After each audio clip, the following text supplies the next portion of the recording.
Është zhvilluar etapa e parë e Kupës Agim Tafili 2025 në ciklizëm. Ky etap ishte në itinerarin Tiranë-Shkodër dhe fitues u shpall Olsi Velia.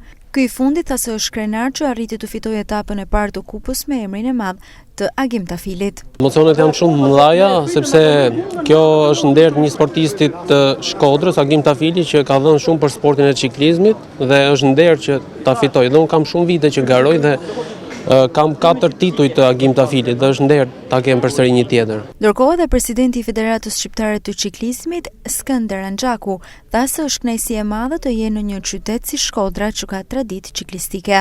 Është nder i madh në radhë parti është Shkodër njerëz. Nuk diskutohet që familja Muriqëve ka qenë familja e madhe dhe mbasi erdhi stafi që mosha mbaj gjithmonë veten, erdhi Agim Tafili i madh që mund të shkruaj historia për të.